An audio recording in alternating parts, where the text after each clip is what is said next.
Hello दोस्तों, स्वागत है आप सभी का।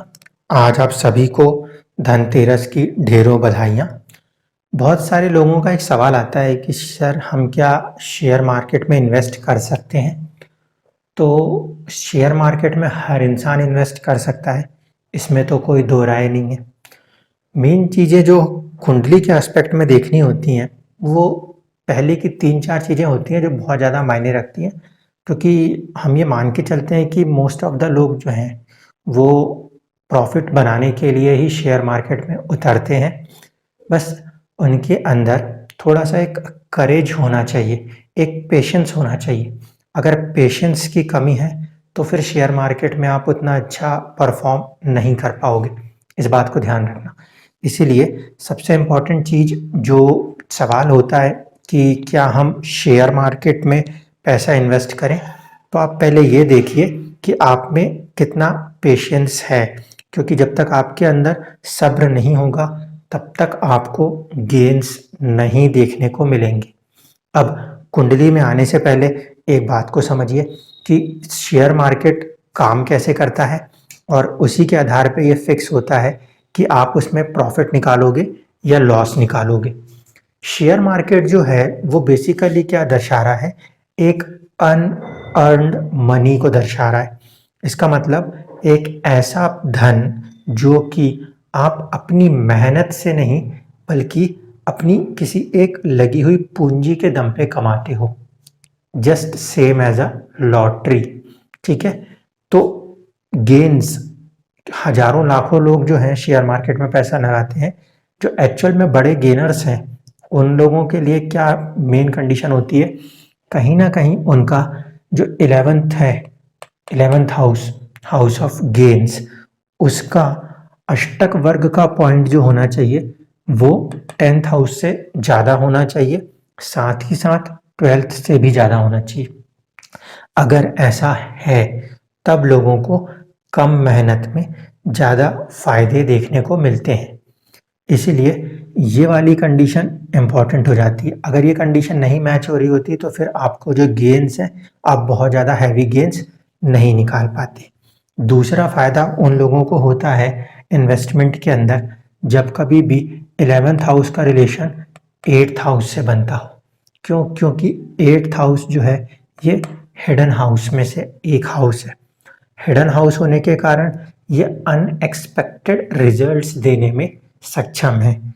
जब कभी भी 11th हाउस का रिलेशन 8th हाउस से बनता है, तो आपको नेचर ऑफ द प्लेनेट देखना पड़ेगा।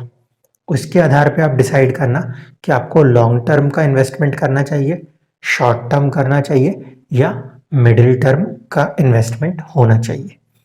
जो इंट्राडे या फिर शॉर्ट टर्म के इन्वेस्टमेंट करते हैं, वो सब कहीं ना कहीं चंद्रमा और मर्क्यूरी के द्वारा इन्वेस्टमेंट देखे जाते हैं। जो आपको मिडिल टर्म के इन्वेस्टमेंट वाले लोग दिखेंगे, वो या तो मार्स या फिर जुपिटर के आधार पे अपने इन्वेस्टमेंट को करते हैं। और जो लोग लॉन्ग टर्म के इन्वेस्टमेंट में देखे गए हैं, उसके अंदर कहीं ना कहीं शनि, राहु, केतु ऐसे ग्रह पाए जाते हैं। जब कभी भी आपको ये देखना है कि शेयर मार्केट के अंदर कोई जातक या जातिका इन्वेस्ट करे या नहीं करे, तो सबसे इम्पोर्टेंट है कि उसका मन जो है वो मजबूत होना चाहिए। इसीलिए प्राइम इम्पोर्टेंस है वो है चंद्रमा। अगर चंद्रमा में स्ट्रेंथ नहीं है, तो फिर एंग्जाइटी में आएगा इंसान कि उसने शेयर खरीदे, थोड़ा सा बढ़ा नहीं कि उसको लगता है कि अरे पता नहीं कहीं गिर ना जाए, उसने तुरंत बेच दी। ऐसे में फिर वो लंबा प्रॉफिट नहीं निकाल पाता। सेम चीज़ हमें 4th हाउस के साथ देखनी होती है, क्योंकि हैप्पीनेस और एंग्जाइटी जो है वो 4th हाउस का फैक्टर है। तो कभी कभी प्लेनेट की आस्पेक्ट 4th हाउस पे हो, तो इंसान जल्दबाजी में काम करने लगता है। खासकर जब मंगल का आस्पेक्ट 4th हाउस के ऊपर आता हो, ऐसी कंडीशन में इंसान बहुत जल्दबाजी में अपने फैसले करने लगेगा, नहीं तो वो एंग्जाइटी में आ जाएगा। तो इस चीज़ को भी हमें समझना होगा कि आप जब पैसा इन्वेस्ट कर रहे हो, तो आप एंग्जाइटी में काम नहीं करो। क्यों? क्योंकि आज आपने पैसा लगाया, कल आपको गिरता हुआ दिखा, फिर आपने बोला नहीं नुकसान हो जाएगा, जैसे ही पैसे बराबर आए आपने बेच दिया, उसको प्रॉफिट में कन्वर्ट नहीं होने दिया। ये चीज़ें खासकर देखी जाती हैं शेयर मार्केट के अंदर। इस चीज़ को अवॉइड करने के लिए आपका सबसे पहले तो चंद्रमा मजबूत होना चाहिए, मन मजबूत होना चाहिए और चौथा भाव जो है इसमें मजबूती होनी चाहिए, इसके अंदर एंग्जाइटी नहीं आनी चाहिए। दूसरी चीज़ है वो है लगन लॉर्ड की स्ट्रेंथ। लगन लॉर्ड की स्ट्रेंथ इसलिए इम्पोर्टेंट हो जाती है क्यों? क्योंकि कई बार लोगों का जो इन्वेस्टमेंट है वो ऐसी कंडीशनों में फंस जाएगा जहाँ पे कि लिक्विडिटी क्राइसिस क्रिएट हो जाती है।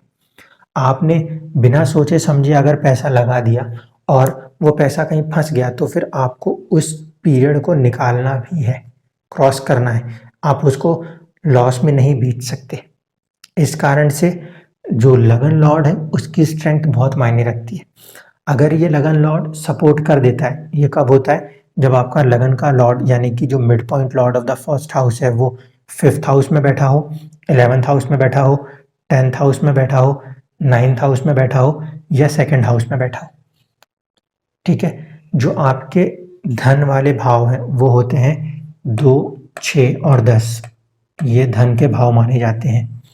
ये आपका धन का त्रिकोण है, इसके साथ कनेक्ट होगा तो वो कहीं ना कहीं मटीरियलिस्टिक माइंडेड हो जाएगा। इस कारण से ऐसे लोग प्रॉफिट एंड लॉस में इक्वल अपने आप को मेंटेन रख सकते हैं। जब यही आपका लगन लॉर्ड जो है ये कनेक्ट हो जाता है 5th हाउस से तो वो गेन्स को देखने लगता है, इसीलिए वो मैक्सिमम गेन्स निकालने की कंडीशन में होता है। अगर यही 11th में चला जाए तो वो बहुत ज़्यादा गेनफुल कंडीशन में ही माना जाता है। तो ऐसी परिस्थितियों में इन लोगों को काफ़ी सूटेबल होता है कि ये लोग शेयर मार्केट में इन्वेस्ट करें, क्योंकि ये बहुत ही प्लानिंग के साथ अपने इन्वेस्टमेंट पे काम करते हैं। दूसरी चीज़ जो हमें देखनी है वो है 5th हाउस और 11th हाउस। क्यों? क्योंकि शेयर मार्केट पूरी तरीके से स्पेक्यूलेशंस है, इस कारण से 5th हाउस बहुत इंपॉर्टेंट है। 5th हाउस आपकी मंत्रणा है, आपकी सोचने की कैपेसिटी है। आपका जो 8th हाउस ऑफ रिसर्च होता है तो ये इससे 10th होता है। आप कितना अच्छा रिसर्च करके किसी शेयर को निकाल रहे हो जिसमें कि आप इन्वेस्ट कर रहे हो। नहीं तो आंख बंद करके लोग इन्वेस्टमेंट कर देते हैं, कभी कंपनी डूब जाती है फिर कहते हैं कभी शेयर डूब गए। आपको एक टेक्निकल और फंडामेंटल एनालिसिस के बाद ही किसी शेयर को परचेज करना होता है, उसमें हेल्प करेगा आपका 5th हाउस। साथ ही साथ गेन्स के लिए हमें जरूरत है 11th हाउस की। तो अगर आपके 11th हाउस में प्लैनेट्स मौजूद हैं तो ये दर्शाते हैं कि वो अपनी दशा अंतरदशा में आपको गेन्स दे सकते हैं। ऐसी कंडीशन में अगर 11th हाउस के अंदर कोई प्लैनेट मौजूद है तो उसके नेचर को देखिए। अगर वो मर्क्यूरी या मून है तो इंसान खासकर इंट्राडे में ज़्यादा बिलीव करता है, बहुत जल्दी वो इन्वेस्टमेंट को बनाने की कोशिश कर जाता है। अगर सैटर्न है, जुपिटर है तो वो थोड़ा लंबे समय तक धैर्य के साथ रख पाता है अपने मनी को। इसीलिए 5th हाउस और 11th हाउस इनमें जो भी ग्रह बैठेंगे वो कहीं ना कहीं आपके स्पेक्यूलेशंस पे आपको हेल्प करेंगे, आपको एक प्रॉपर वे में गाइडेंस देंगे कि किस शेयर को बेटर तरीके से आप इन्वेस्टमेंट में लेंगे। इसके बाद बात आती है राहु और केतु की। केतु अगर 11th हाउस से कनेक्ट हो जाए तो फिर देखने को मिलता है कि बहुत ज़्यादा प्रॉफिट्स नहीं निकाल पाते। वो ये होता है कि किसी दिन मौके पे चौका लग गया तो लग गया, नहीं तो पैसा फंस जाता है। इसीलिए इसको 11th हाउस पे देखें तो इन्वेस्टमेंट को जो है शेयर मार्केट में ना करें। ऐसी कंडीशन में बेहतर सलाह है कि ये जो है ये कमोडिटी मार्केट के थ्रू जाएं या फिर पूजा पाठ के जो सामान होते हैं उनके ट्रेड्स के आप उतरो। केतु का काम क्या है? वो है गेन्स को सोख लेना। अगर केतु 11th हाउस में कनेक्ट हो गया तो वो गेन्स को उस लेवल पे बनने नहीं देता, और जब वो गेन्स बन भी रहे हो तो आप उसको प्रॉपर वे में निकाल नहीं पाते। लेकिन अगर राहु 11th हाउस में चला जाए तो राहु का काम है डिजायर्स को बढ़ाना।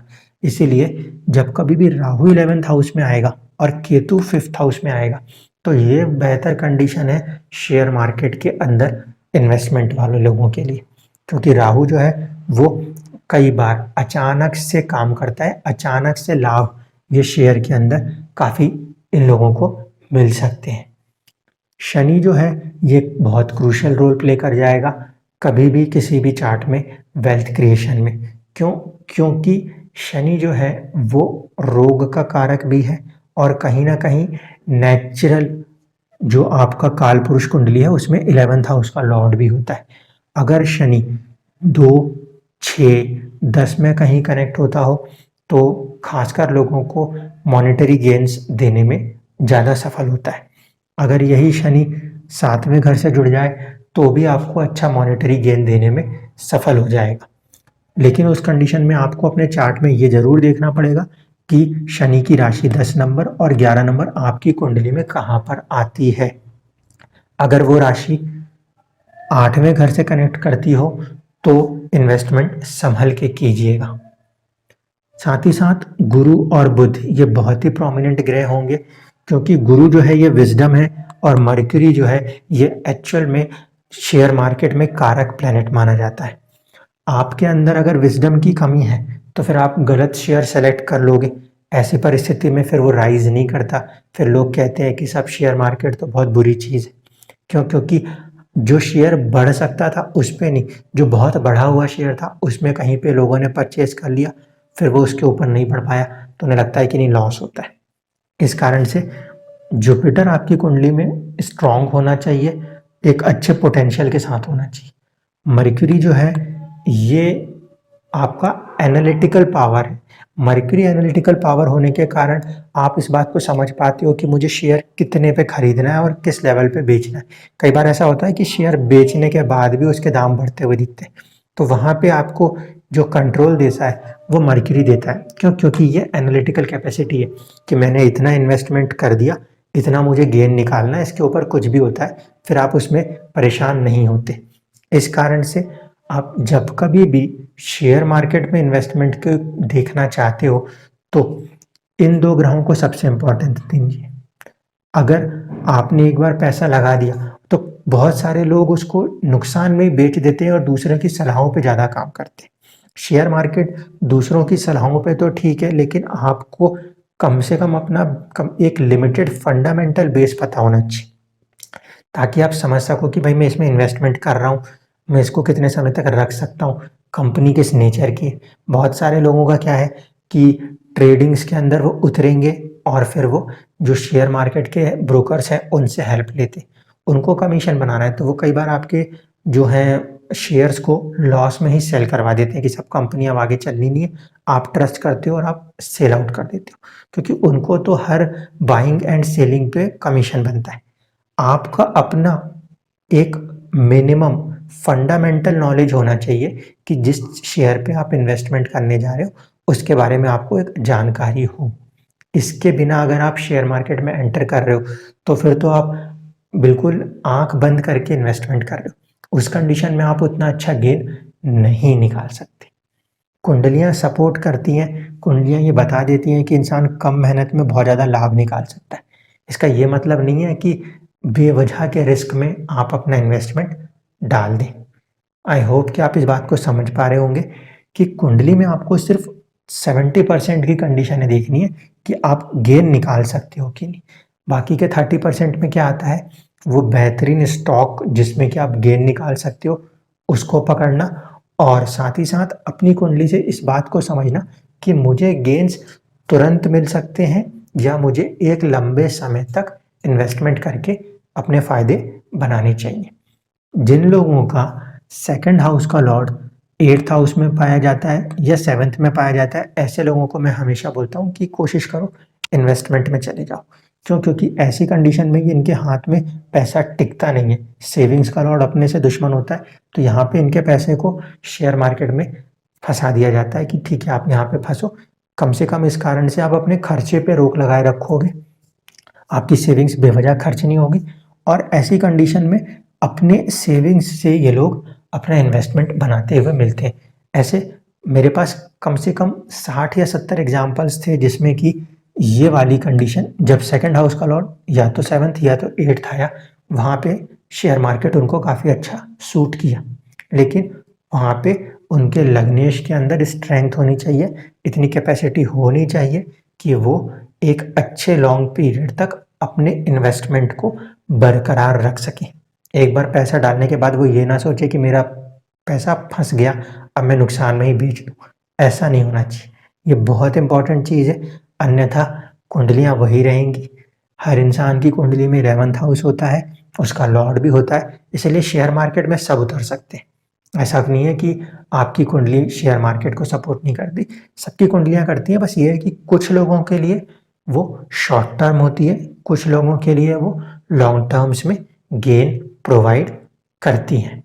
आई होप कि अब आपको ये चीज़ क्लियर होगी कि आपके चार्ट में ऐसा कोई लॉस की कंडीशन नहीं है कि आप शेयर मार्केट में नहीं आ सकते।